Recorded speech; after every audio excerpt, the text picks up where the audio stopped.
Good morning, good afternoon, and good evening, everybody. Thank you for tuning in to another Supatease video. And in today's video, I'm going to be covering what to do when the enemies just want to run you down and destroy you. This can be a very difficult tactic to deal with, especially if you're a beginner in PvP. And I wanted to give you a quick rundown of my thoughts and my actions throughout a match and what I'm trying to execute on in order to survive when this type of situation presents itself.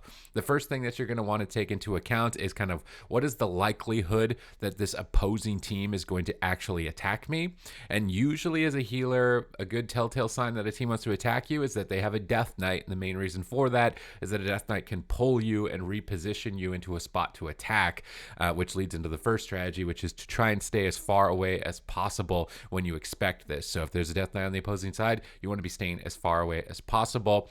If you expect double caster, double spellcaster, then standing in the middle of the map or out in the open is going to make you more likely as a target for your opponents. And you always just want to be aware of these types of situations. And when you're forced to walk into them, like chasing your team to heal, you want to be aware of that. Communicate to your team, hey, I'm going to compromise my positioning. If we keep going where we're going, we need to change something up here, or quickly you're going to be on the floor and your team is going to leave and you're going to be back in LFG. So it's really good to have all of these tactics and strategies as a precaution so that you're not in that situation where people are ditching you preemptively. And if you want to make sure that you're staying up to date with these types of strategies, news, entertainment, and education related to World of Warcraft to enhance your experience, because I have been told by many people in my stream that these videos have helped them climb the ladder and achieve the success that they've been searching for, then make sure you hit the subscribe button. And I'm doing my best to be the best resource for that on my long-term goal of getting to 100,000 subscribers, and would greatly appreciate your support in that journey.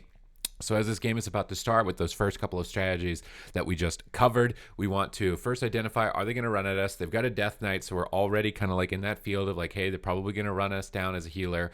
We need to try and stay far away. But this is a tough composition because they've also got a rogue, so you want to get in combat and not get sapped. So I'm staying back and I'm trying to like see my teammates, who's attacking who. I see the warrior gets combat here on the paladin, so I'm going to dispel them, get combat off of them, and immediately the rogue is open on me. They're far away from their paladin, so I'm going to fear them, and this is going to prevent them from connecting with their adrenaline rush. It's really surprising to see them just press adrenaline rush like this. If your opponents are doing this, it's a big mistake. You should only be pressing those offensive cooldowns when you've got the target stunned. But here I get pulled into the middle of the map. That's the disadvantage of the Death Knight.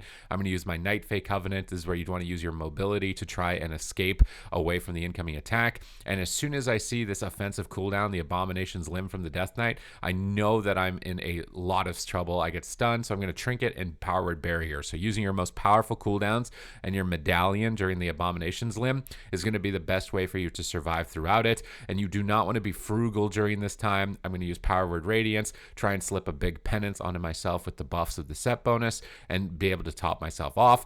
And the difficulty here is that you always want to be casting if you've got multiple schools of magic on the class that you're playing. So as a Discipline Priest, I have Shadow and I have Holy. So I want to be casting Shadow Mends. I get kicked, I can cast my Radiance, my Penance. If I get Radiance Penance kicked, I can cast my Shadow Mend, and I just always want to be casting spells to stay ahead of the damage. You can then cross crowd control. So here we've used an intimidating shot on the paladin. So I psychic screamed the rogue. And also the main advantages of casting a lot is that you'll get through your interrupts, and you want to be communicating crowd control with your partner. So here I'm telling my shaman, I need hexes on the rogue. Removing the rogue as a target while we target down the Death Knight is going to alleviate a lot of pressure on myself. So you want to coordinate with your team, because it can be really frustrating, right? There's a lot of interrupts.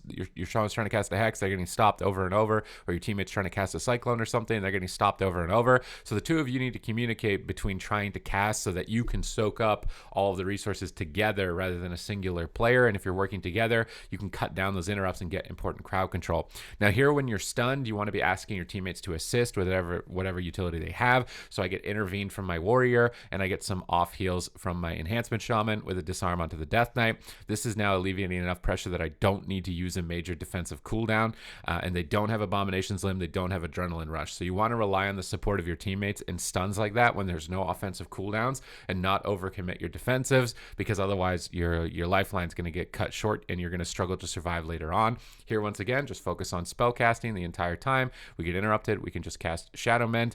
We go for a Psychic Scream here. It's kind of not the most coordinated, but we end up getting the Hex onto the Paladin, which is what I wanted. I wanted to fear the Rogue to stop them from using crowd control to stop the Hex, and this gets us Divine Shield from the Paladin. So working as a team, to coordinate your crowd control so that not one player is just soaking all the interrupts, and at the end of the game they're going, wow, every kick was on me, I couldn't do anything. You want to try and assist that with your teammates, even though you're the healer and you're getting pressured. Here they're just kind of doing cleave damage overall, and I've kind of been forced to use Rapture to try and stay ahead of it because mana is actually going to be a problem in the near future. We get Hammer of Justice, and I'm already at half health even though I pre-Rapture shielded, and I can see that they are popping a cooldown here with the Unholy Frenzy, so I'm gonna use Pain Suppression. I'd rather be safe than sorry. And because I have Trinket and I have Barrier lined up with the Abominations Limb of the Death Knight, I know that I can always combo that together. That's why I recommend using those cooldowns during that moment, because if you use them later and they become desynced, then you're going to really start to fall behind. Here we get blinded. We see our warrior in a stun, so I ask my shaman, like, can you assist? Can you help with the warrior? Whatever player isn't crowd controlled, you need to be communicating to them and get confirmation from them that they can assist during that stun lock. And with the healing surges that they were able to do, I can comfortably sit the blind. Not that I could really do anything in the blind anyways, but that's what you want to be communicating to your teammates whenever anyone is crowd controlled, is that can the person who isn't do anything, a crowd control, a heal, a stun, anything at all to try and delay the impending doom of your team in the future.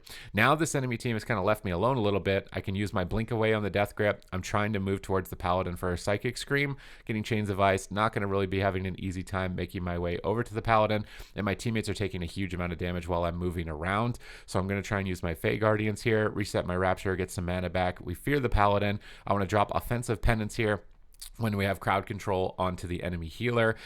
Usually you'd want to save that penance defensively to heal yourself, to recover when you're getting trained like this, but if there is an opportunity with CC on the healer, I think that you should take it. I wasn't falling behind, there was no offensive cooldowns, but now we can see the Death Knight is powering up their pet with that orange laser beam. They've got their Abominations Limb, so Trinket, Power Word, Barrier. I just feel like against Death Knight, this is the best way to play. A lot of classes that have 2-minute cooldowns when you're getting trained as a healer, lining up your Trinket with one major defensive cooldown is a really comfortable way to just always have an answer for that exchange, and then later on you can move down the list of your other cooldowns and other options. Here I use Power Infusion on myself defensively rather than offensively. I fear the rogue while the paladin is hexed. Again, crowd controlling 2 players at the same time is a good way to alleviate pressure on yourself, and then we're still just kind of hammering away at the Death Knight, always casting spells, kicked Unholy, then I'm casting Shadow. We fake the interrupt on the Shadow cast here, which is now going to let me use Shadow Mend, and I do recommend playing Masochism as a priest into any Death Knight or any cleave really. Whenever you get Shadow Mends, it's going to reduce damage on yourself, so you can like pre-fade, pre-Shadow Mend Masochism a stun.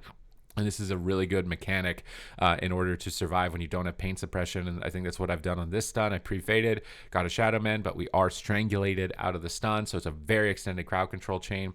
My shaman's dropped Grounding Totem, is trying to assist, cast the Hex onto the rogue. And that's exactly what you need. Whenever you're stunned, tell your teammates to crowd control, tell them to heal, tell them to intervene, disarm. Those are the times where you really need those effective abilities. Now I move towards the paladin to try and get a fear. Death Knight doesn't want that to happen, grips me away from it. But I'm still kind of trying to put pressure onto the paladin when the enemy's cooldowns are kind of low. But now they've got the adrenaline rush up from the rogue, so we're going to use Power Rapture, we're going to use a Radiance Charge, and we're going to just respond to that cooldown with a cooldown of our own, one that lines up to the best of our ability. We fear the rogue here. It's kind of a desperation fear to try and get the interrupts away from myself. Then we get kicked Unholy, so we're immediately going to start casting Shadow, keeping our Power Word shields going. We fade for damage reduction on cooldown. If you have any sort of like minor modifications to damage reduction, you want to be trying to anticipate stun. So here I've anticipated the kidney shot. Fade is reducing a lot of damage on me while I'm sitting through this. If I didn't have it, I'm probably dead here. Our shaman is able to trinket and then use a heal. So once again, coordinating, trying not to overlap medallions in these types of situations so that one player can always have some sort of stop to save you. We get a full Hex on the paladin, so I'm offensively penancing the Death Knight, casting Smite. This then forces the paladin to trinket. We're starting to run out of mana, so I kind of go for a Hail Mary Mind Control. Again, this is somewhat just to soak interrupts because I want to try and get a penance off. If I can get penance, it's going to heal me for a lot more at this point. We disarm the Death Knight. I go for the penance. The Death Knight is an interrupt. We get interrupted. We can then go for Shadow immediately after, and this is why I'm saying you'll just always need to be casting heals, because even if you're at 100% health, if you start to fall behind and the interrupts start to stack up, they've got a lot of options to shut you down on casts. That's when you're going to be dying. Here we go for a fear onto the rogue, and I'm completely out of mana, so I got a couple tools. I'm going to use Fey Guardians onto the Death Knight. This is going to give me mana return for my allies attacking them. You want to tell your teammates which target you're putting these fairies on so that you can get as much mana as possible, and I'm basically just trying to panic stall till my Mindbender to get some mana back, which is 9 seconds away. If I can stall, so we've used Chain Harvest to stall through that, Fey Guardians for damage reduction on ourselves, and we can live to this Mindbender, it's going to allow me to pop myself up and get a little bit more mana than the Paladin. And mana efficiency is really tough in a matchup like this where you're getting trained. We get stunned. We still have Fey Guardians on ourselves. We got our Medallion coming up pretty soon, which means that Abomination's Limb's coming up pretty soon. So we kind of want to keep the pressure on here. We are going after the Death Knight, get him in a cap stun. We just drop a bunch of damage and drop him without even really needing crowd control. I think the Paladin just ran out of options to be able to heal there, and we were able to continue to kind of like hold ourselves on. But you can see that it is going to be very difficult if you're not coordinated with your teammates. And a lot of teams will just go like, just heal, bro. Just heal, bro. Why are you dead? Like, what is healer noob?